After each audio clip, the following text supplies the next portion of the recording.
Well, greetings, everybody. Welcome once again to the RecPoker podcast. I'm your host, Steve Fredland, and as always, joined by our illustrious panel. Today we have Jim Reed, Rob Washam, Andrew Feist, John Somsky, and Chris Jones so far anyway.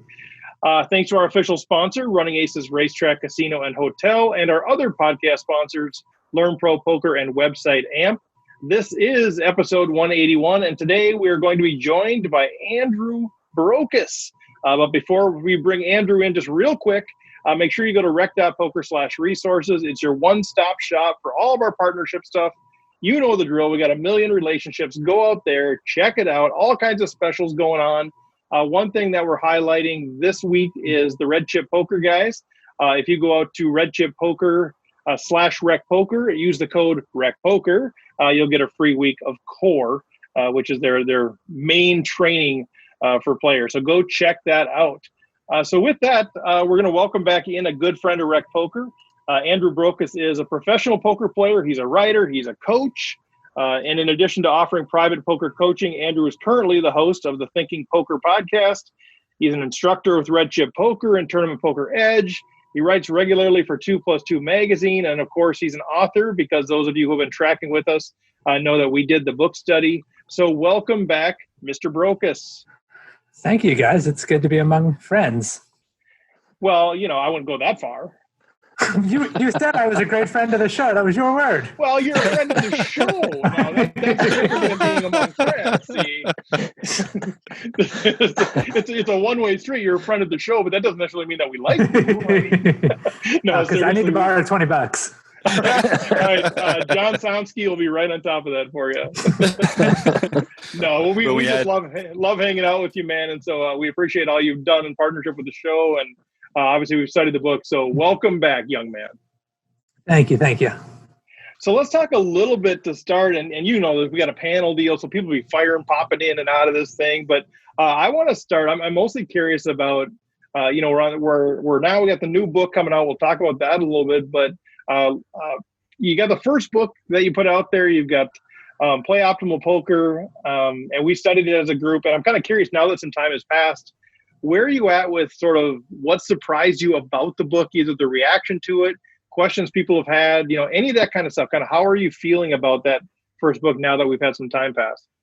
I feel great about the first book. It had really I wasn't really sure what to expect. I don't know that a book like this is really on the market, period, to compare it to. There's just so many variables when you're trying to compare your book to any, not that I have sales numbers for other people's books anyway, but I really had no idea what the market for a book like this would look like. And, it helped that I had a deep run in the 2019 main event around the time that the book came out. So that got a lot of publicity, got mentioned on ESPN. But I definitely sold, on the high end of what I thought the book might sell. And it's continued to sell reasonably well. Obviously, with me releasing a second one, there's been sort of a renewed interest in the first book. But even before I announced that the second one was nearly ready, it was continuing to sell reasonably well, a year after it came out. So that was part of why I was motivated to write a second one, which I was not something that I was feeling immediately after finishing the first. I wasn't like, oh yeah, let's go do another year of that. But it worked out well that I did, because poker rooms were closed down, and ended up being very useful to have a thing that I could do while sitting in my home for days on end. Yeah, well, I'm glad to hear that sales went well. Anything surprise you? I know that you're pretty plugged into feedback and the folks that are fans of yours through the podcast and everything else. Anything kind of surprise you as far as what really resonated with people that you weren't expecting? Maybe it was more the people it resonated with. I was thinking of it as kind of an introduction to game theory, or an intuitive explanation of game theory for people who are not accustomed to using it in their games. I subtitled the book "Game Theory for Everyone," but what I really intended with the everyone was, for people who think they don't need game theory.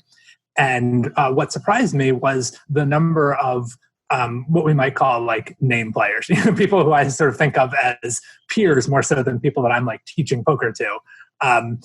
Other professionals, very successful people who were saying that they found the book helpful. And these are people I know who have, done their own work with solvers. Like, these are not people who are new to game theory. But I think even a lot of those folks, even if kind of you're able to do useful work with a solver yourself or do some game theory thinking. I think even a lot of those folks didn't necessarily fully understand some of the foundational concepts in the way that I explained them. So that was really gratifying to hear that it had been useful to, I guess, a more illustrious poker crowd than I had envisioned.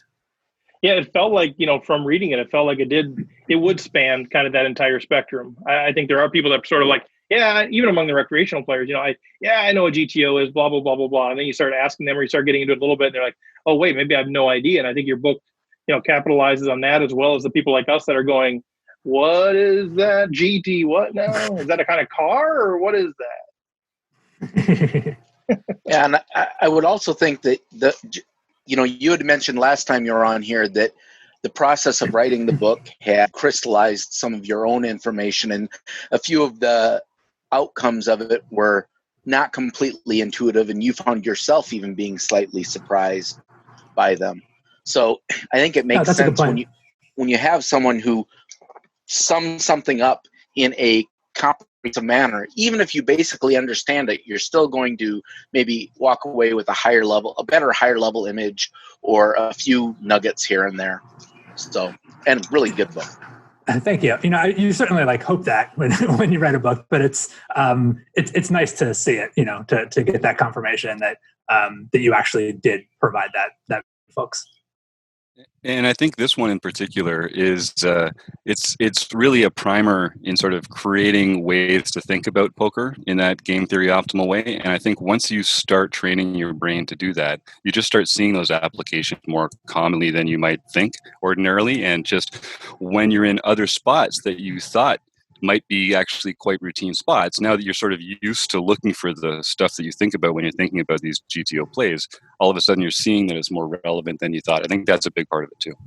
Well, I'm very glad to hear you say that, because that certainly was the central goal, was to give people a new way of thinking about poker. That was, it's not really a book about how to play poker as much as a book about how to think about poker, right? So there's not a whole lot of, here's what you should do in exactly this situation. And you can't do that. I mean, there's so many different situations in poker. I just think it's just not a good approach to try to just learn situation by situation. Like, what should I do if I have ace king and I re-raise and then two people call me and then the flop is queen high? Like, you keep piling variables on there. Like, you can't ever, you have to know how to answer the questions for yourself. Just having someone give you answers. I mean, I think you have to do that to some extent when you're just starting out, but for people who want to get a little bit more serious about poker, I think the only way to do it is to learn how to think about it for yourself. I just wish there was some next piece that could help us think more concretely about some of the next steps we might use to apply those kind of lessons. Andrew, is there any way you could help us out with that? It's funny you should ask, Jim. Yeah, I mean, that really is the second book is very much a sequel to the first, where I think it's essentially more things you should be thinking about while you're playing poker. Sort of, once you understand the basics of game theory, how do you use it in some of the trickier decisions in poker? So I should say, this is not really a more advanced book in the sense that it's for the same audience. It's more advanced in the sense that you should read the first book before you read the second one. It builds on concepts from the first book, but it's not for beginners and for advanced players or something. I mean, it's for the same crowd. And essentially the second book just digs into thornier concepts, trickier decisions, but they're still decisions everyone has to make. It's just that, decisions on the flop are typically trickier than decisions on the river, because there's a lot more that you have to think about. You have to consider not just, this one decision, but I'm going to have to play the turn, I'm going to have to play the river. And those things have implications for your flop decision. Once you're on the river, you don't have to worry about quite so much of that.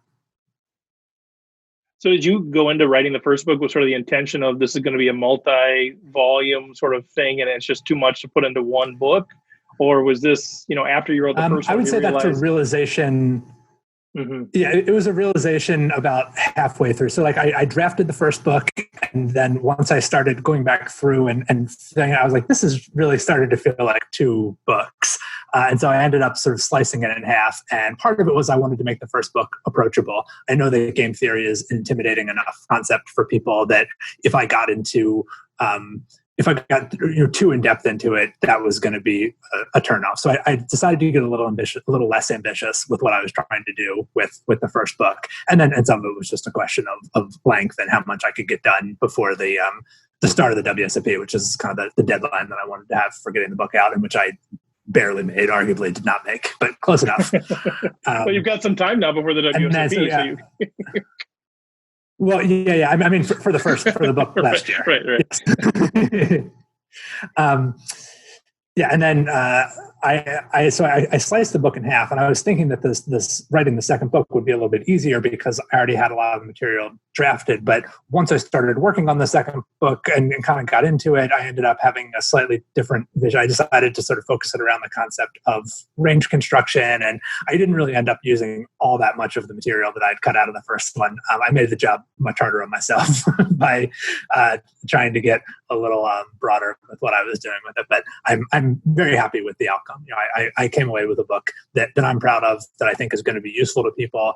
And even more so than what John was saying, that I kind of taught myself a few things in writing the first book, much more so the case with the second one. There were a lot of things where I was essentially setting a problem for myself that I thought was interesting, finding in many cases surprising answers to that problem, and then needing to go back and investigate it until I had a satisfactory explanation for those answers. And I try to bring readers on that journey. Well, one of the things that I always think, a good speaker does or a good author does is, create situations and stories or whatever that create a common language. And one of the things, that's come out of your book, the ace, king, queen, and just simple things like that when we're mulling over hands together, we're analyzing final tables, whatever it is, as a community, oftentimes we'll say, oh, well, he has a king there, he has a queen there, kind of that language that's created. So I appreciate that, because it takes these intense sort of topics and says, okay, we can bring it down to a language that we can just use, and we all immediately know what we're talking about when we say, oh, he's got a king. Why is he betting a king in that spot? I certainly love to hear that. That's if I don't even know that I could have told you that was a goal in writing the book, but now that you say it, I'm like, yeah, that's certainly something that I hope the book would provide. Well, yeah, so I think really awesome. any kind of those tools that you can embed that you just kind of naturally do because you're a storyteller, I think those are huge in promoting the book, because we can talk about that. We talk about the king, and if somebody says, what are you talking about? Oh, you got to read this book, because then you'll just kind of get it. You're missing out if you haven't read the book. I'm curious. Well, you'll be happy to know. As we talk about the second book a little bit, I know we're going to have a few folks that are listening to this that maybe even haven't heard of you, but they haven't heard of the book. They weren't part of the book study. They don't really know what it is. They're just kind of jumping in now that we're in this period of hey, they're home. They've had some time. They're listening in, and they're saying, well, I kind of read some stuff about range construction. I know there's a bunch of tables that I've tried to memorize as far as what I should open in this hand, here. And I've heard of game theory optimal, but I'm a rec player, so shouldn't that be more exploitive? Why do I really need that? I'm thinking about, there's a lot of people that listen to the show that might be in that camp going, that just seems too hard or whatever. But sure, maybe give a little pitch about the second book, about why this is a good book for these folks who are playing, the bar league home game kind of thing, and who have maybe already, have seen some opening hand charts. Why should they pick up this book? I would say the book is for two sorts of people.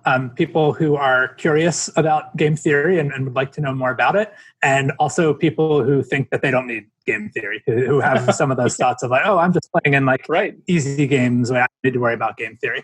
And the truth is, if you don't care about getting better at poker, you don't need to worry about game theory. Right? I mean, if you really just want to play and have fun with your friends, and understanding the game better isn't important to you, and getting better at it, or winning more money from it is not an especially important goal for you. I mean, it is a little bit of work, and I understand that's not everybody's idea of fun. But if you do want to get better at poker and understand poker better, I mean, I think game theory is for anyone who's ever been in a situation at a poker table where they weren't sure what the right play was. Mm-hmm. So, I mean, if that doesn't apply to you, great, hit me up. I would like to get coaching from you. Yeah, we're not all so, you want to play exploitatively when if you're facing a bet and you can say to yourself, that's Steve Fredland, he never bluffs. Okay, then you know what the right play is. You fold. Unless you have the nuts, you fold. That's fine. You don't need game theory to tell you that. But if Steve bets and you find yourself like, boy, I have no idea what Steve is doing here, well, suddenly game theory can be useful to you. It's a tool. It's not a mandate, but it's a tool that I think is not as intimidating as it seems. So I try to explain it to folks in a way that will make sense to anyone or nearly anyone. And I also, especially for the second book, I would say it's me doing some solver work so you don't have to. You certainly could try to replicate what I'm doing or use it to motivate solver work of your own if you were inclined to do that. But I think for most people, what you really should, because there are amazing tools for learning about poker now. I mean, the ability to use a computer to help you. This is for every game, for backgammon, for chess, for all these games, the not just top players, but like even serious amateurs study with computers. And poker is quickly becoming that way as well. This is not something that's like only for elite, top flight players. Only the elite players have to do it at an elite level, but you're going to get left behind in poker if you're completely unfamiliar with the idea of like using a computer to help you study. So what the book does is, I'm trying to show you what are heuristics that you can extract from seeing how a computer makes decisions about poker. Again, the idea is not we're going to try to solve every situation there is and memorize them. That's completely infeasible. Nor is the goal we're going to try to do exactly what the computer would do in this situation. The goal is to try to figure out, when we look at a computer solution to a particular situation, how can we then explain that solution to ourselves, make sense of it, explain why does the solution look this way.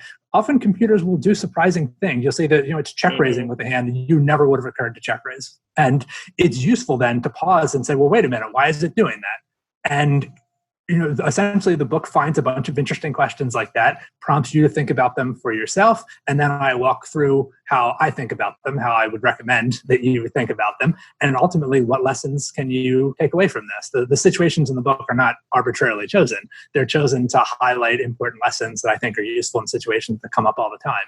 How do you decide which hands to check raise with on the flop? How do you decide which hands to call a check raise with on the flop? How do you decide which hands to 3-bet with on the flop? What do you do if you check raise the flop and then the turn puts a fourth flush card on the board? Now what? All these kind of situations that I know people find frustrating. I give you tools for how to think through those and make good decisions.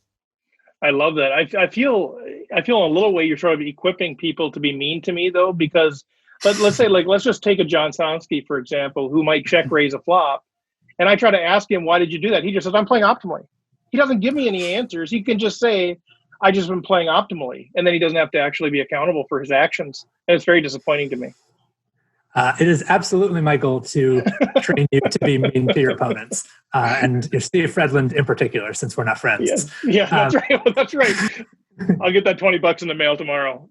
But yeah, really, when we talk about a different way of thinking about poker, I think a lot of people's baseline is they sort of think about their own hand or sort of how to do what's best for themselves, which is, again, it's great if you can figure out how to do that. But the problem with it is if you're too explicit about trying to do what's best for you, you end up tipping your hand and showing him, oh, look, here's what I'm trying to accomplish. Right? The more transparent you are about your own intentions and goals, you're telling your opponent, this is what I want. And then, of course, your opponent is, if he's trying to win, he's going to give you the opposite of what you want. So the way that I try to reorient people is really, it's about giving your opponent tough decisions, being mean, essentially, putting your opponents in spots where they're like, oh, I have no idea what I'm supposed to do here. Mm-hmm. It's so annoying having Andrew on my left. I want to change seats. I want to change tables. Like, that's how you want to be at the poker table. You want to be the guy that people hate being in pots with. They hate having you on their left. You're just a pain in the ass to play with because you're giving them difficult decisions constantly. They never know what the right play is to do against you. They think they have a great hand, and all of a sudden they're in a spot where they're like, oh, I don't feel so good about my hand anymore. Or they finally do actually have a great hand, and you fold, and they're frustrated. That's the goal of poker, is to frustrate your opponents. I love that. That's a great marketing pitch right there. To say, that person that you just hate to play with, I'm going to help you become that person. Well, that was my goal. I mean, when I was getting better at poker, it was like, how do who are the people that I find it difficult to play against, and more like them. I love that. I want to make sure I take a breath here. I know these guys have they've all like read the book, they've all studied the book. So I want to make sure that I'm not just tromping on everybody else's questions. So is there anything from the panel, either about the first book, second book, anything going on? I mean, I'm just, and I think a lot of people are with me on this one, just personally disappointed that the words "play optimaler" do not occur. I don't see them on the cover. Do they appear anywhere in print, Andrew? Play optimaler anywhere at all, or is it just a huge letdown? It's a huge letdown. My girlfriend was kind enough to put together a poster for me from the Die Hard 2 poster that says "Play Optimal Poker 2, Play Optimaler." That's really good. I saw that one. I have it she photoshopped my face on there. She did a great job. So I have some marketing materials with it. I honestly did consider naming the book that. It is just too much of a liability. You can only put so many words on the cover of a book, and I think it's really important to have range construction on the cover. But I do feel like I need to explain this. Play Optimaler was a great title. A lot of people are disappointed that it's not on there. I fully get that. I'm disappointed myself. I chickened out is the bottom line. I sold out, really. So was that the working title for a while? That was the working. I'm trying to make it the hashtag for talking about the book on Twitter or Facebook. So feel free to spread that around. But yeah, I sold out. I went corporate. Well, anything else from the panel, guys? Otherwise, I'm going to switch gears. So if you have anything else on the optimal stuff. I guess just one more question. We had Nate on the podcast a couple weeks ago, and we're getting Carlos on next week. So I'm so jealous. I know, Carlos right? In like a month. You must be jonesing, dude. So I think we're going to try and probably get Matt Glassman involved one of these days. Who else is on that group that we really have to get so that we can play all our Thinking Poker podcast cards all at once, get them out of the way? I would throw Clayton Fletcher on. Yeah, good call. The TPE podcast. I guess we've had him on our show maybe 4 or 5 times, but then I've been on the TPE podcast obviously a number of times as well. I consider him a part of the family. Gareth Chandler. It's been a while since we've had him on, but he used to be a staple. Sweet. We'll put him on the list. Thanks, man. Well, I'm going to shift gears on you, Andrew, a little bit, just because I love the way that you think about all things poker and all things life. And I know maybe putting you on the spot a little bit, but I want to shift gears and talk about just kind of what's going on with the pandemic. And not necessarily, all the political stuff there at all, but just in terms of how you think it's going to change live poker, how you think it's going to change online poker. Just what do you think the ramifications are, long term? Unless you're thinking, hey, one day we'll just kind of go back to normal and normal is normal. But how do you see this sort of playing out in the poker world? Man, that's such a difficult question to answer. That's why we brought you on the show. We like to, aren't you a thinking guy? I mean, you have this in your title. I'm not saying I haven't thought about it. I just haven't arrived at very many satisfactory conclusions. Yeah. Yeah, no, I know. But I'm super curious kind of where you're at right now. And, here we are on June 1st. I'm very cautiously optimistic in a way that I was not until recently. I mean, it does seem like as the country has started opening up, we have not seen. I'm so reluctant to say this. When is this airing? This will be airing June 2nd. It's June 1st now. Oh, okay. I'm not one of these 5 week release. So I will say, I've been really in the top 1% of people taking the pandemic most seriously. I was self-isolating well before there was any kind of order for it. I've interacted with almost no one on a face-to-face basis. I've been in 0 stores, 0 anything. Mm-hmm. And I was not at all optimistic when we decided to start opening stuff up. It seemed to me that we were kind of doing it for the wrong reasons, et cetera. And I mean, I still think we're doing it for a lot of the wrong reasons, or doing things in the wrong order. I have a lot of opinions on that, but we have not seen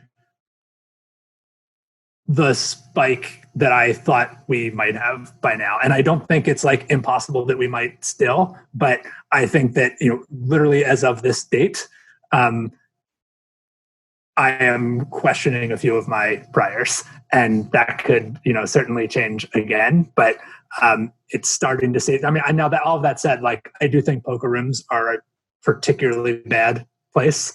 I mean, it seems like a lot of the transmission is occurring in spaces where people are, let's say, indoors, sharing air, extended periods of time, I don't think 6 feet is a magic number. So I think that the kind of proximity that you have with people at a poker table, like people are not routinely wearing masks at a poker table. They're pulling them down to drink beer. They're pulling them down to eat. They're sometimes just straight up not wearing them because they're belligerent, whatever. You're passing, surface transmissions, maybe less of a big deal than we once thought they were, but not trivial. And you are passing around a lot of durable surfaces at a poker table. I don't think hand sanitizer is a perfect solution for a lot of the same reasons. I think that poker rooms it's going to be a while before you catch me in a poker room. I'll say that. I'm going to need to have a lot more priors refuted before I'm showing up in a poker room, or we're going to need to have a vaccine or something. Or at least, much, but none of the solutions that I've seen proposed by poker rooms so far have seemed all that plausible to me. What does that mean things are going to look like in a year or two? I certainly don't know. I wouldn't be surprised if the WSOP too is just a gathering of that size, and bringing in people from all over the world. It just seems like one of the worst things that you can do. Even if it seems that we can, start to look like, we can open up some schools, we can start to have restaurants being open even. I still think poker rooms and casinos, and especially the WSOP, are just, from a public safety perspective, have to be at the bottom of the list. And obviously, you sort of mentioned there's a spectrum of people. There's, people away on one side where you are kind of like, I'm being ultra careful, and I tend to skew that way. And then there's the other side where there's nothing to worry about. Let's go. If you were to say 100 random people that you knew, how many of them do you think are going to go back and play live poker once it's quote unquote opened up? Like, how many of these people do we think are going to go back into these rooms? More than you might think. I think there's a lot of people who are just jonesing for it and are just going to have trouble staying away once it's there. A lot of people, this is how it's how people make decisions. We're social animals. We look around to see what other people are doing. Once poker rooms are open, people are going to take that as a signal of this is an okay thing to do, or they wouldn't be open. This is an okay thing to do, or all these other people wouldn't be there doing it. Whether or not they think those things explicitly, it's just how human brains work. I think once they're open, a fair number of people are, it all depends what happens, right? If it turns out that there is some sort of high profile incident involving a poker room, that could certainly, or just a high profile incident period, or there is a big spike or outbreak or whatever, that could certainly change people's behavior. But I think that you're going to see even people who have been pretty cautious, there'll probably be some people who will surprise you and be like, oh, wait a minute, Joe went back to the poker room? He was taking this seriously than anybody. But yeah, Joe's still an animal at heart. So do you take on, as as a celebrity, as a well-known person in the poker world, do you take, how do you then kind of make those decisions? Because you're not only making a decision for yourself, in a sense, if people say, hey, Andrew went back, or Andrew didn't go back, I think there are going to be people that are sort of following your lead on that. Do you sort of internalize that, or do you just say, well, I'm going to make my best decision and kind of whatever happens, happens?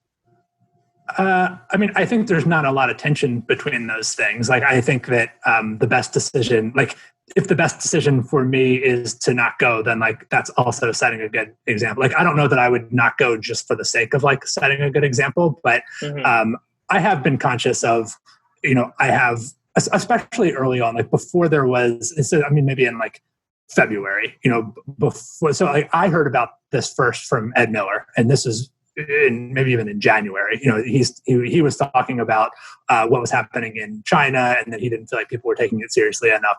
I kind of got, and I'm grateful for that. I feel like I got a head start on things, and various people in my life have told me then that I was responsible for them being aware of the risk and the danger early on, where and maybe even they thought I was being paranoid initially of he's not coming over to my house anymore. What's going on? And then 2 weeks later, the government's saying oh no, don't go to anyone's house. I'm oh, maybe Andrew was right after all. So I'm grateful to Ed for having played that role in my life. I'm happy to know that I was able to help some other folks be safer. So yeah, I'm happy to talk about my own behavior, and once I've made a decision on what I think is right, if that can serve as an example to other people, yeah, that's great. I guess I do think about it to some degree, especially with regard to this. Is actually, I mean, Carlos is a good person to talk to about this because he often doesn't, I think, try to like serve as an example in a lot of ways that I think he could, or like I'll often hold Carlos up an example in a way that he won't. But when it comes to coronavirus, he has been more explicit about doing that. And I think it is partly because, he sees it as, well, one thing that we should understand in poker is exponential growth, right? And how much, changing a single person's behavior, I mean, that potentially could mean saving dozens of lives. If that one person, would then spread it to 3 or 4 people, and each of those would spread it to 3 or 4 people, and each of those would spread it to 3 or 4 people. I mean, this is actually kind of how Pio Solver works, right? Yep. You can have Pio Solver, you can give it betting options on the flop and the turn and the river, and depending on how many options you give it, that determines how long it takes Pio Solver to run the solution on your computer and give you an answer. And if you give it very few options and you say, well, just consider 1 bet size on the river and 1 bet size on the turn and 1 bet size on the flop, it can give you an answer in like 3 or 4 minutes. If you tell it to consider 3 bet sizes on the river, that still doesn't make it take that much longer. You tell it to consider 3 bet sizes on the flop, and that grows exponentially. And so now it's got to consider, if I bet half the pot on the flop, and then all these different things could happen, turn and river. Or I bet 3/4 pot on the flop, and then all these things could happen, turn and river. And you see how much exponentially longer it takes your computer to run that program. Like, that's essentially the same thing that's happening with an infectious disease. I mean, the person at the base of the pyramid, it spreads out to so many other people.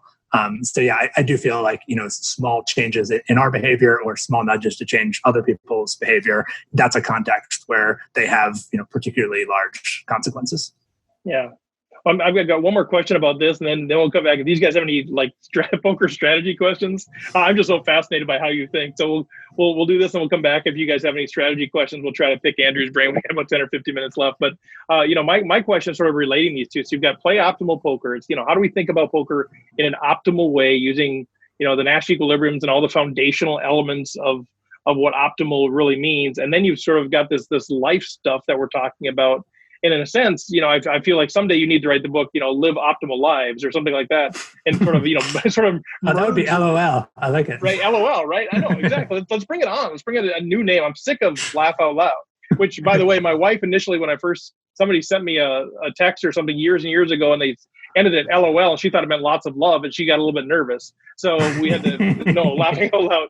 So yeah, let's bring it, Live Optimal Lives. But I'm curious, in bridging this gap, like, how do you see the application for, like, I'm such a believer that poker imitates life in so many different ways. Like, have you thought about that, like this idea of playing optimal poker in terms of also like living an optimal life, or, how do you translate one to the other, or have you tried to do that? I think living an optimal life is, in like a very strict sense of that word, is not such a calculative process.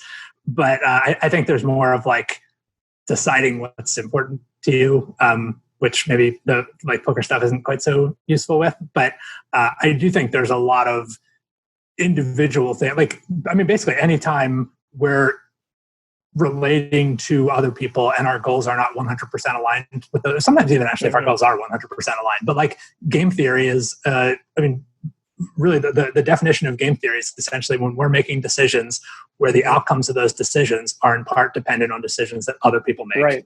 Right. Which is every aspect of your life: work, driving, marriage, parenting, relationships with your parents, all this kind of stuff. Like, it's literally every aspect, anything and any interaction you have with other human beings, right? Your outcomes are in part dependent on the decisions that they make. And likewise, their outcomes are dependent on decisions that you make.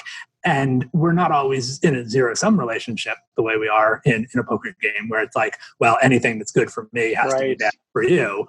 And so, game theory in real life, a lot of it is just about how do we make sure we arrive. If there is a solution that's good for both of us, how do we make sure we arrive at that? Right? Game theory doesn't have to be a competitive thing. I mean, I think and those are some of the biggest tragedies, right? Is when there was a good solution and instead we ended up in a bad one. And that's almost like the definition of a tragedy is, when you can see what could have been and it didn't happen, and we end up in a situation that's like worse for both of us. So, I mean, to some degree, game theory is about cooperation also. But I mean, there are times, I mean, I think it's helped me to be a more like competitive person in situations where I need to be, or, you know, I am probably more of a conflict averse, probably certainly more than like the average poker player. I'm sort of like conflict averse person. So having tools that help me sort of systematize conflict and, you know, be explicit about what do I really want to get out of this situation. I guess that's a useful thing, and, you know, to really to not be so motivated by ego or emotion or whatever else, which, because poker will really punish you for that. And once you get in the mindset of, I just want to punish that guy, I'm going to catch him, I want to, you know, show him who's boss, all that kind of thinking at the poker table is just deadly. And I mean, I think it's deadly in a lot of our real life interactions, also like literally deadly sometimes. But so, you know, just being able to stay focused on what the objective is and, you know, what do I really want to get out of this, rather than how is this person making me feel? I love that. So my key takeaway there is, as I'm translating playing optimal poker to living an optimal life, collusion is okay in the living the optimal life. Right? Collusion is essential to an optimal life. Right. No, I love that. Well, we got a few minutes left here, guys. Anything from the book? Anything from strategy wise that you want to pick Andrew's brain on? We have a quiet group here tonight. I think your book must have just worked. I guess they just all figured it out. Well, I haven't actually bought the second book yet because I'm in the middle of the other book that we're talking about. But I'm looking at, you know, some of the blurbs from Amazon on this, and it talks about bet sizing, equity denial, equity realization, balance, leverage, board coverage. And I'm curious about board coverage because I hear this term a lot, and somebody says, well, you want to have these cards in your range because you want to have board coverage. But how important is that really? And how does I love that question. Thank you. It varies a lot depending on the situation. You guys have probably heard terms like static or dynamic boards before. So kind of by definition, board coverage matters on dynamic boards. A dynamic board meaning one where the hand strengths are likely to change. And so if you think about a flop, like the example that I use in the book, 9-7-6 with 2 diamonds, you know, that's a flop where many hands that are strong on the flop, sometimes even the nuts on the flop, right? You have 10-8 for a straight. Certainly if you flop a set, by the time you get to the river, that might not be all that strong a hand anymore. And likewise, some hands that are not very strong on the flop, maybe even, you know, a gut shot, backdoor draws, those hands could end up becoming strong by the time we get to the river. And some boards are more prone to that than others. There are certain boards, a classic example would be a monotone board, or 3 clubs on the board, where if you flop a flush, you probably still have a very strong hand by the time you get to the river, especially if it's an ace-high flush. You know, like that hand is very likely to still, like, it's hard. There's not very many, I guess if the board like double paired, turn and river, then, you know, your hand sort of got kicked in the teeth there. But for the most part, you know, on a board like that one, you flop the nuts and you're still gonna have a very good hand going forwards. So when we're thinking about what makes a hand good or what makes a hand worth betting and raising and building a pot with, what we really care about, what we should really care about is, are we going to have the best hand at showdown or on the river? And I think a lot of people tend to focus too much on, you know, do I currently have the best hand? They get very upset, right? You know, I flopped a pair and you drew out on me. You sucked out. Nice catch, nice river, right? I mean, that's all part of the game, right? Like, and there's some boards where it's a lot easier for people to draw out on you than others. So when you're thinking about building a pot, whether it's before the flop or on the flop or whatever, what you really want to be thinking about is, do I have a hand where when we get to the river and the pot is large, I'm going to be happy that the pot is large because I'm holding these 2 cards. And on some boards, like I said, it's very predictable. You flop that nut flush, it's very predictable. You're still going to be happy on the river. On a board like 9-7-6 two-tone, there's lots of different ways the board could develop. And you don't want your opponent to be able to look at that board and say, oh, that board was no good for Rob. Rob bet the flop, and that means he couldn't possibly have backdoor hearts. Rob bet the flop. He couldn't possibly have a gut shot. He couldn't possibly have a set. You know, whatever. Or Rob checked the flop. He couldn't possibly have a set. He couldn't possibly have a flush. If you end up in situations where your opponents can definitively say the way that board came down was either, you know, definitely good or definitely bad for you, Both of those things are problematic. If the board was clearly good for you, they're not going to pay off your value bets. If the board was definitely bad for you, they're going to be able to both value bet you and bet you off some of your better hands. So range construction or board coverage is about making sure, not quite no matter how the board comes out, because we don't necessarily have to care that much about edge cases. Like, it can be okay to just accept, like, if the board runs out in a really weird way, like maybe I just will be vulnerable and that's not worth building my strategy around that. But when there's things we can predict, like there's a flush draw on the board, right? I don't want it to be the case that I'm always betting my flush draws or always checking my flush draws, because whichever one of those I do, I'm vulnerable, right? When the flush does come in, if my opponent knows I always bet flushes, he's not going to pay me off. If I check and the flush comes in and he knows I always bet my flush draws, then I'm very vulnerable because now he knows I don't have a flush. And so he can value bet with hands that aren't flushes. He can run big bluffs. Either way, I'm vulnerable. So board coverage is about not being predictable in future streets based on how the card came down. So it has to do with the range that you go into the hand with. And then once you're into the hand, how you play those different aspects of the board. In other words, if you do have the flush draws, sometimes you bet, sometimes you don't, and just keep them off balance. Exactly. When I talk about, like, what are the heuristics that a computer or a solver uses to construct its ranges, and this is one of the big ones. And so in terms of, like, how you think while you're playing, a lot of people might just say, should I bluff with a flush draw? Yes or no? And that really is the wrong question to ask. It's not, should I bluff with a flush draw? What you need to recognize is you're going to have a betting and a checking range on most boards. And range construction means, how are you constructing those ranges? You're going to have to put some flush draws in the betting range and some in the checking range. And there are heuristics for determining which are better for betting and which are better for checking.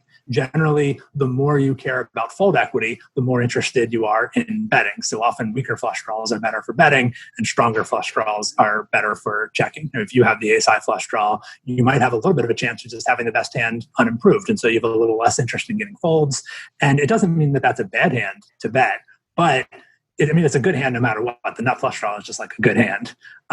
But in many situations, if you have to choose some flush draws to check, or you have incentive to choose some flush draws to check, if you have a flush draw that also has a little bit of showdown value, that's going to be slightly better for checking. And flush draws that are a bit weaker and care a bit more about fold equity, those are going to be slightly better for betting.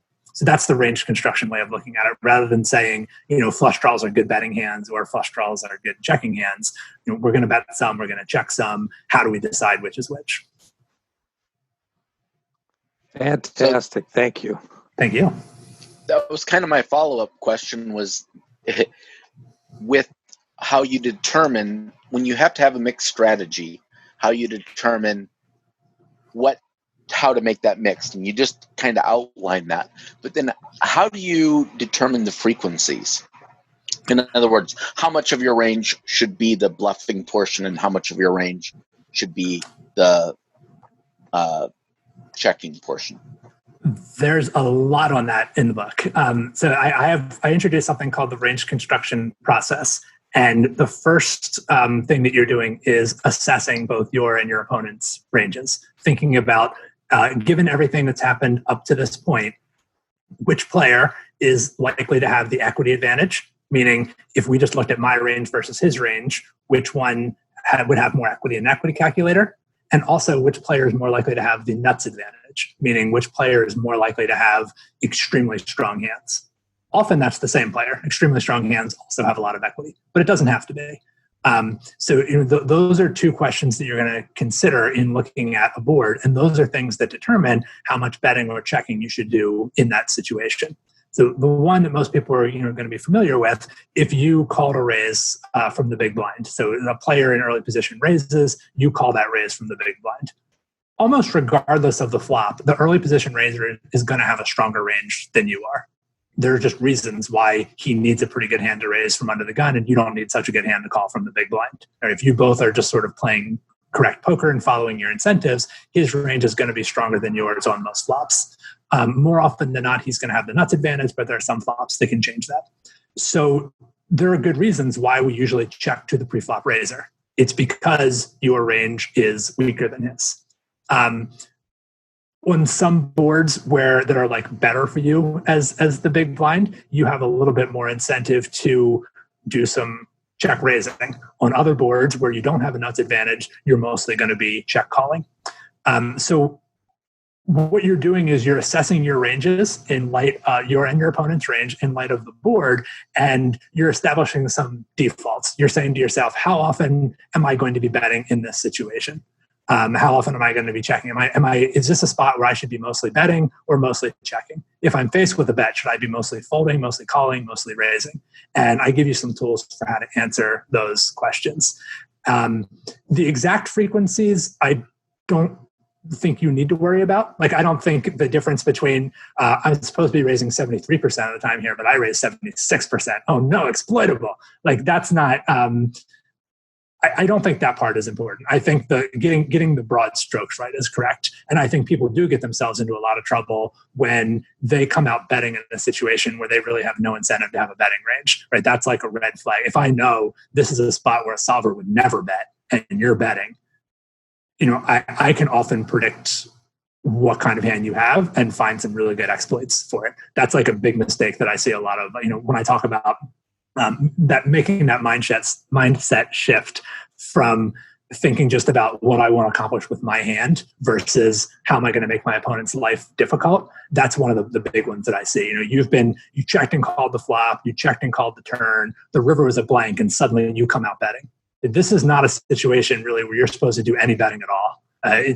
For those folks familiar with the ace, king, queen game, you have a range that's very heavy on kings, and kings are not interested in betting. So even if you happen in this instance to hold, the river was a deuce and you have pocket deuces, so suddenly your marginal hand turned into a set. But it's so unpredictable that happened that if you just suddenly come out betting in that situation, you're throwing up all kind of red flags. I'm like, wait a minute. This player has no incentive to bet whatsoever. Like 99.9% of his range just wants to check here. Why is he betting? Something fishy is going on here. And now, my hackles are up and I'm able to think exploitatively and probably take advantage of you. Whereas if you recognize this is a situation where I'm supposed to do a bunch of checking, so even though right now I have a hand where betting seems appealing, I can conceal the strength of my hand by checking it. And I want to be clear, the deception here is not coming from just doing the opposite of what your hand would like to do. It's not just because I have a strong hand, but I checked it. Ooh, that's deceptive. Just the opposite can be true. In situations where you're expected to do a lot of betting, like if you were the pre-flop raiser and it's a board that's very favorable for the pre-flop raiser and your opponent checks to you, if you have a very strong hand, you should probably bet with it because that's also what you're going to be doing with many of your weak hands. And if you check, that might throw up the same kind of red flags, especially if you check and then later start showing a lot of aggression. I'm going to be like, wait a minute, he checked the flop, which would kind of suggest he had a medium strength hand, but then he raised later, and that's not really consistent with him having a medium strength hand. I think he's sandbagging me. Once you start doing stuff like that, so like just having an idea of what your baseline should be in a given situation, you're most of the way towards making the right decision without ever thinking in terms of frequencies. If you're playing in super high roller tournaments, you need to be worrying about frequencies. I don't worry about frequencies for the most part when I play. I have a sense of what my baselines are supposed to be, and then I ask myself, do I have a reason to make an exception with this hand, or do I have an exploitative reason to make an exception with this hand? Man, this is good stuff. Like, we haven't even talked about a specific hand, and you're dropping all this wisdom, and I think that's kind of making your point. Like, it's about thinking, about theoretically sort of what are some of these overall concepts, what are these heuristics, what are these things that how we can think about the game differently rather than just sort of a memorization tactic, this idea of micro learning. So I love what you're doing here. Thanks. Even in the book, when I give hand examples, I try to give you multiple hands. And so rather than just saying like, you have ace king and the flop is 5 deuce 4, what do you do now? Instead I'll say, what would you do with ace king? What would you do with jack jack? What would you do with 7-6? What would you do with, and asking you to think about a bunch of different types of hands. And then you start to see, because there's a relation. I mean, this is how you give your opponents tough decisions, is you're playing different types of hands in the same way. And that doesn't mean you're playing randomly, right? You're making intelligent decisions and you're choosing hands that can benefit from the same kinds of things. So when you bet strong hands and weak hands, you're giving your opponent a tough decision, but both of those hands can benefit from betting. The weak hands are happy to get folds, the strong hands are happy to get calls. You're not necessarily going to bet medium strength hands. Even though that might be deceptive, medium strength hands often don't have a lot to gain from betting, at least not on the river. On the flop or the turn, sometimes they do. Sometimes even medium strength hands are kind of interested in getting folds. And that's where things, and we have board covers to consider. Like, that's why things get more complicated on these early streets. And that was really what I wanted to like sink my teeth into more. You know, the first book, I talk a little bit more simplistically about just these like polarized ranges. The ace, king, queen game does make an appearance in the second book, but it's more of like an introductory concept. And then we move into more realistic poker scenarios where we are taking into consideration the fact that the hand values can change. That was so cool, because when I listened to you and Nate on the Thinking Poker podcast, Nate always says, well, what part of my range would I check here? And I always wonder, what is he talking about? What does that really mean? And I think you just kind of put it all together in a concept that I finally understand what he's talking about. So next time I listen to the podcast, I'm going to listen for Nate to say that, because I know he's going to say it, and I'm going to understand what he means now. That's great. Awesome. Thanks. I'm glad to hear that. Yeah, and we love, for what it's worth, we loved having Nate on, man. I'd never met him before. Fantastic dude, great guest. So thanks for letting him come on our show and spread his wisdom. But I want to respect your time. We could obviously talk for hours and hours and hours. You guys who are listening, his name is Andrew Brokos. He's the host of the Thinking Poker podcast. There's 3 things you need to do. Listen to the Thinking Poker podcast. Go buy and read Play Optimal Poker, and go buy and read Play Optimal Poker 2, and then come talk to us about it. You can talk to Andrew, talk to Nate, but you can also talk to us about it. Let us know how it is. But Andrew, as always, man, you are a phenomenal guest. Thank you for allowing me to kind of go into the world outside of poker for a little bit, just to kind of get your thoughts. But thanks for taking the time to be with us. Thank you, guys. I always enjoy talking to you all, and you know, I'm grateful to you for sharing the book with your audience, and especially doing that whole book club thing, everything. That was very, very cool experience. Thanks. Awesome. So real quick, people want to find you and they don't know where you are. How is that done? So the central finding point is thinkingpoker.net. And so that's where you'll find links for, you'll find the podcast there. You'll find links for coaching. You can find links to the training sites where I make videos. I'm at Thinking Poker on Twitter. Andrew at thinkingpoker.net if you want to email me. And then the book is available either on Amazon or the ebook you can also get directly from me at www.nitcast.com, NITCAST.com. The main difference there being, so Amazon is the only place for a paperback book. If you want an ebook that's not Kindle, so Amazon, you can also obviously get a Kindle book from Amazon. If you want a PDF or an EPUB, which is a file that you could read on other e-readers, like if you have a Nook, I don't know how many people have Nooks anymore, but if you have an e-reader that's not a Kindle, then you're not going to be able to use a Kindle file. So you can get a PDF or an EPUB along with the Kindle file if you get it at nitcast.com. And I'm happy to re-explain any of that if you just hit me up on Twitter or email me or whatever. I can help you figure out what makes sense for you and whether the book makes sense for you. And I do recommend people start with the first one if you've not read the first one yet. Oh, and the first is deeply discounted right now. The ebook, usually the first one was selling for $30. The ebook right now is $10 or $9.99 on Amazon and through my store. So this is a good time to check it out if you've been curious. Perfect. Well, Andrew Brokos, once again, thanks so much. We will certainly be in touch. We'll have you back on at some point, but good luck with the sales of Pop 2, and we'll for sure be involved, and it'll probably end up being another one of our book studies. We all love the first one so much. All right. Thanks a lot, guys. Take care. All right. We got some housekeeping stuff to do, so you can feel free to sign off. We'll keep going here. All right. Have a good night. All right. Take care. All right. Well, there we go, guys. Hey, we've got about 5 minutes before I have to leave. So I know we're going to be a little bit longer on that. So I'm going to put Jim in the hot seat. I'm going to go ahead and give my update, and then I'll let you kind of direct the round robin after that. We've been joined by the wonderful Taylor Moss as well, just in time. How you doing, Taylor? Good to see you.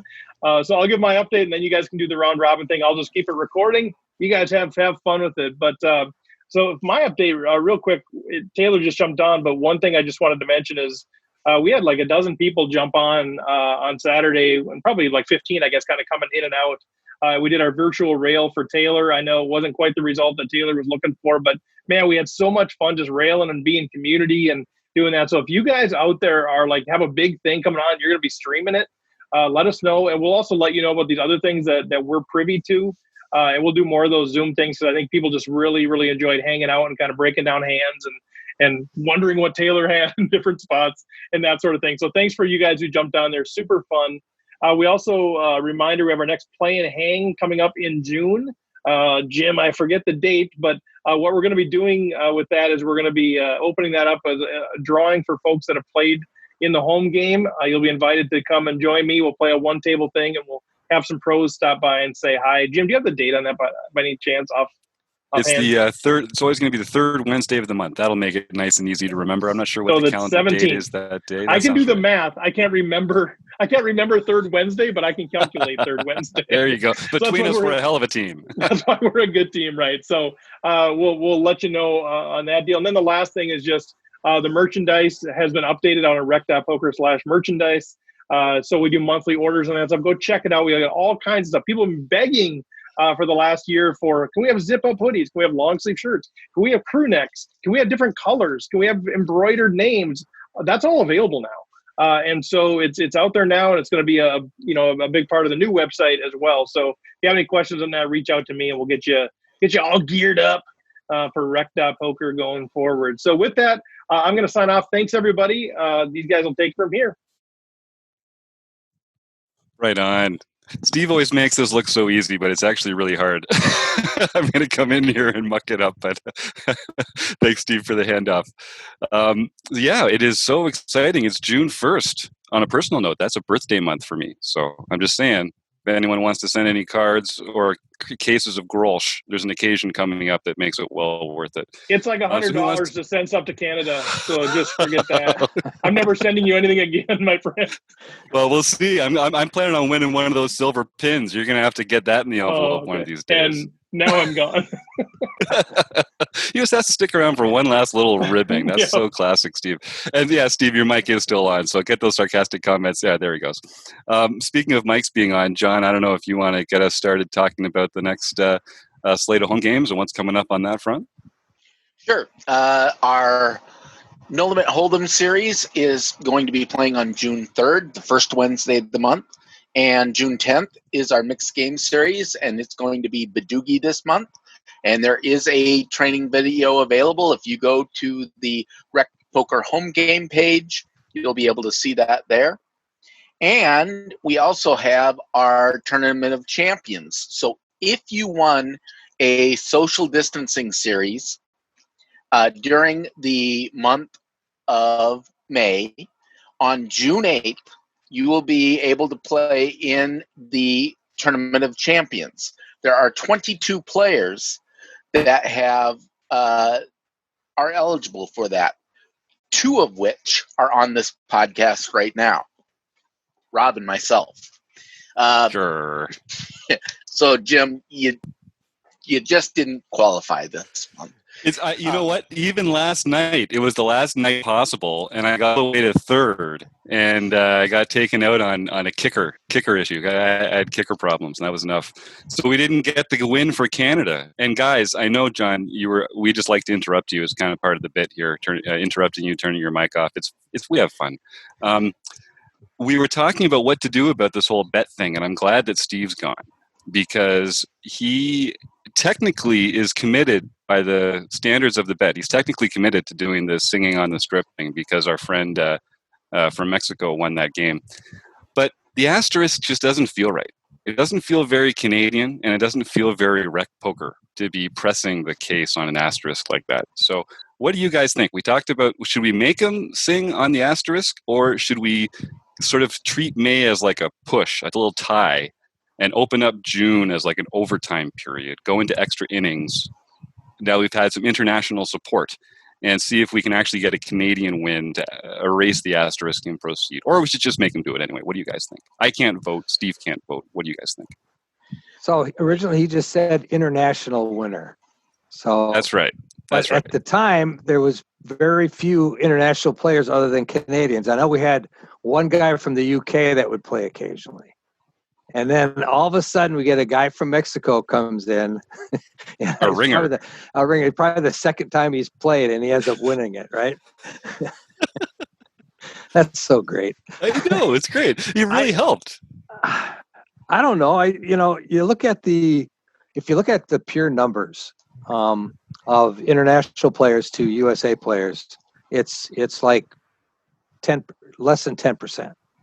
So I think if I don't want to let him off the hook. I'm thinking that a number. I mean, it would be different if there's like 50 people from Australia, 50 people from Canada, and 50 people from the United States. Well, that wouldn't be fair, right? But in this case, it's like, the percentage is so small. I think it has to count. Well, as the devil's advocate, because I don't want to let him off the hook either, just to be clear. But originally when the bet was made, that was before we had any of the social distancing stuff. So originally there was only going to be 2 chances each month for someone else to win. That's a good point.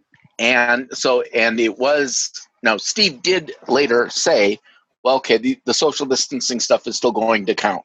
Of course, that's not when we knew that it was going to be lasting as long as it is now either. So I'm kind of inclined to think of, okay, so if a Canadian doesn't win in June, he still has to sing, but we'll make it relatively nice and not too embarrassing for him. Oh, I see where you're going. However, if a Canadian wins in June, then somehow we add a little extra juice to it. And I'm not exactly sure what that should be. Mm-hmm. Like maybe if right now he just has to sing it in wherever he wants, it gets videotaped, we put it on Facebook, and that's it. If a Canadian wins in June, he has to do it wearing a Canadian Mountie outfit or yeah, that's a bad example because that might be a little too much work. But, something to add it up, to boost it up just a little bit. So kind of like a low bar and a higher bar. This feels like a winner so far to me. Again, I'm not gonna vote officially, but I like where this is going. If we're gonna do that, I think we need to have like if we're like extra juice, we have to maybe for the next month to have like a voice style judging panel. If he subjects himself to singing, and then he gets commentary about the quality and makeup of the song and what he could have done differently and how it hurt our ears and all those kinds of things. I think that's a great idea. I love that. And we should do a poll. We should do a poll in June, or like a call for people, so that we've got the whole month for people to like suggest embarrassing ways he could do it, or like backdrops or wardrobe or things like that. Like we could really crowdsource RecPoker Nation here and get some good, exciting, embarrassing ideas for Steve.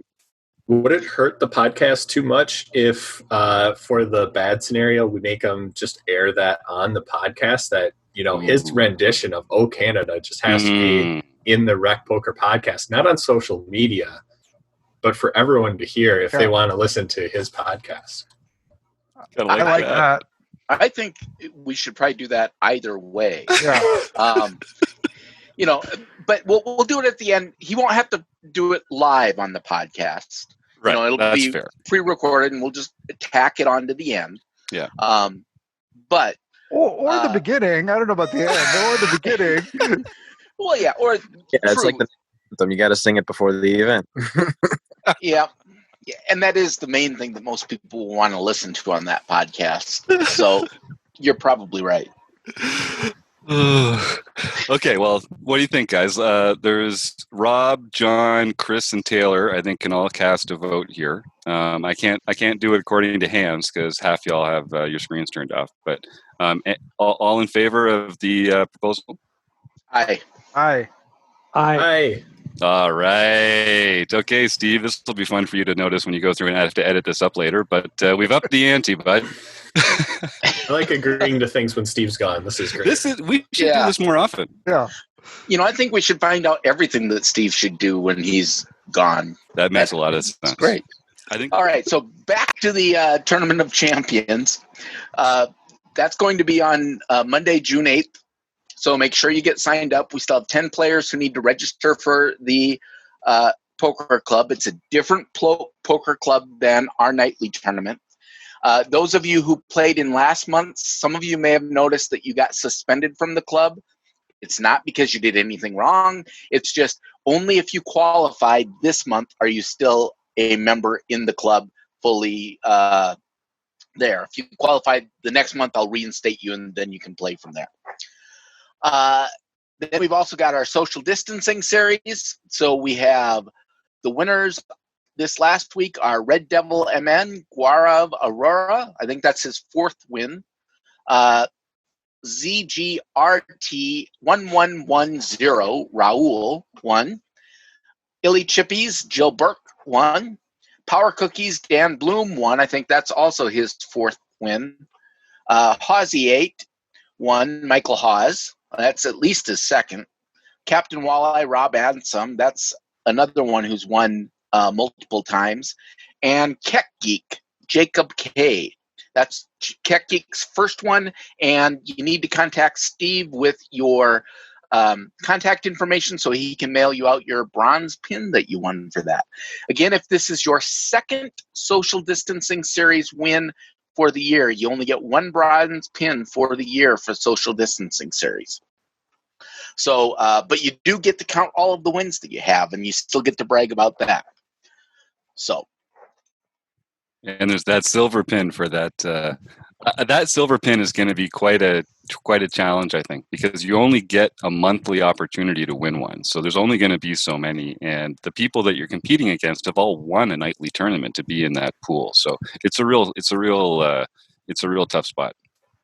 Yeah, and I know for me, I'm gonna try just a little bit harder. When we have the nightly tournaments every night, there are some nights where it's like, okay, I've got some stuff to do, so I'm just gonna either run up a stack and win this thing or get out and go do something else. Well, with that silver tournament, I want that silver pin, so I'm gonna be playing my hardest, which may be good or bad, but it's like in the other monthlies. We've got on the 1st and 2nd Wednesdays of the month where we've got these Player of the Year races. You don't want to just get right out of that one either, because there's some value to sticking around and getting some points as you go along as well. So it's a different strategy from night to night. It's very sophisticated. Yep. All right, nice. Well, Rob, we've got the book study shaping up for June. What do you want? Give us a little word on that. Yeah, we got that starting on June 17th. We're going to be going through the game plan with Matt Matros. It's a pretty cool book. I think everybody's going to really like it. If you want to up the aggression in your game, you follow the game plan and it will automatically happen. So it'll be fun going through that book. We also have a little Twitter contest going on where we're going to give away a PDF version of the book. What we need to do starting today is tweet at Matt Matros. So we're going to tag Matt, and then we're going to add the words hashtag RecPokerNation and hashtag book study. And you'll be entered for a free PDF of the game plan. The contest will close on June 14th, and then on June 15th, we will announce the winner, and you'll get a PDF version of the book just in time for the book club, which is starting on June 17th. What a great deal. And you can enter once per day. So starting today, that means you're going to have 14 entries into this contest. So get out there and tweet it out so everybody's aware of it and informed about it, and you get a chance to win a free copy of the book. That's what I got. Nice. I'm looking forward to that. I've been meaning to read that one, and this is going to be a great way to go through it chapter by chapter. And I got so much out of reading that Play Optimal Poker together in that group with you guys. So I'm really excited for this. Does anyone else have anything to throw in there? We've got our new seminar coming out this week, Chris. This one's on 3-betting, right? Yeah, so June is 3-betting, be coming out this week, and then we're going to be gearing up for July, which will be all about bluffing. So look for both of those coming your way for member content very soon. Fantastic. And I know we've got a couple exciting things that we're going to be talking about in June, but I don't want to leak it here, and because that's something I get in trouble for all the time anyway. But we'll wait till the boss is back, and then he can do some of the talking. But in the meantime, go to rec.poker and check out all the great stuff we've got going on there. Sign up for the newsletter. And I'd like to thank our sponsors, Running Aces, Hotel and Casino, and our website, AMP, and Learn Pro Poker, who are all making our lives at RecPoker here possible in a way that we couldn't function without them. So thanks to them. Thanks to Andrew Brokos at Thinking Poker, and go to nickcast.com to check out all his great stuff. And thanks to everyone here on our panel. And thanks to Steve Fredland for all he does behind the scenes to make this stuff happen. And thank you to all of you. We'll see you again next week. Well, now that you've closed it out, I did want to mention I'd kind of like to hear a little bit from Taylor about his experience on Saturday, if you'd want to say a sentence or two about that. Sure. I didn't want to put him on the spot, but if you will, I'll keep recording. Yeah. Yeah, so Steve mentioned it before, but I was one of the 8 finalists for the Learn Pro Poker main event staking competition. So one person got a $10,000 entry to a main event. It didn't go well, got 7th. Definitely a high level of poker that was being played there. It was definitely fun. It was very deep stacked, and a lot of action that went all the way to the river. So definitely a fun day, but still kind of little sad about how it went, but it was still great to be in that spot. I'm happy that I was there, and yeah, I don't know how your Zoom call went, but it sounded like it was great, and I definitely very much appreciate the support that I had from everyone here on the RecPoker community, tuning in, watching together, and also from some of the panelists here for helping me prepare before the event. So very appreciative. Thank you, everyone. I know we're all very proud of you. Yeah, and it was clear just from, I haven't had a chance to talk to you about your hole cards and what everyone else had and that kind of thing, but just based on what we were seeing through the Zoom rail, it was clear that you were making good decisions. You were getting put in some tough spots by the deck, I think, and I don't think your result was typical for your skill level compared to the field going into that tournament. I think you got some run bad, and I can't wait to see your next opportunity to go in and score a victory in an opportunity like that. So looking forward to that. Yeah, it was a lot of missed flops, a lot of hands that played out very poorly for me. There's one hand early on, I get pocket queens, I'm all excited, and then the flop comes ace king something else, and it's like, okay, well, what else could go wrong when you have pocket kings or pocket queens? Sorry. So kind of just paved the way for the rest of the day. But it was a great example, and you could tell that you were just keeping your cool and keeping a good head on your shoulders, which is tough to do. Tilt management is important, especially in those spots where why does the variance have to be showing up now? So my hat's off to you. That's well done. Thanks. Andrew, did you want to get into something? I know we've been talking about our Learning with Partners program, and we've got another one of those coming up in June. Yeah, we do. We have another Learning with Partners on June 10th at 6:30 p.m. Central Time. So it's next week, Wednesday. It's coming up quick. But yeah, go ahead and kind of join us if you'd like. Otherwise, you can check it out on the membership website afterwards. But in the meantime, you can also go to rec.poker/resources just to see what's going on with all of our affiliates out there. A lot of good stuff. Like we said last week, Solve for Why is $9.99 a month now, which is a crazy deal. But yep, go ahead and check that out, everybody. That is a crazy deal, and I've enjoyed being able to watch the videos that Andrew's been putting together. Once the session's done, we record them and we send them out to the membership to be able to review at their leisure. But even more fun than that is actually showing up during the session, and then you can just have Andrew give you a guided tour of these premier content sites. So I'd really encourage members to show up and take advantage in the interactive webinar, because you can get a lot out of it that way. All right, does anyone have anything else to add? Any shots at Steve we should take before he comes back? I guess that's it. All right. Well, out of respect to our sponsors, I'm going to go one more time. Let's see if we can actually get Running Aces Hotel Track and Casino, saying it properly. Website AMP and Learn Pro Poker. Thanks for all of you. Thanks to the panel, and we'll see you next week.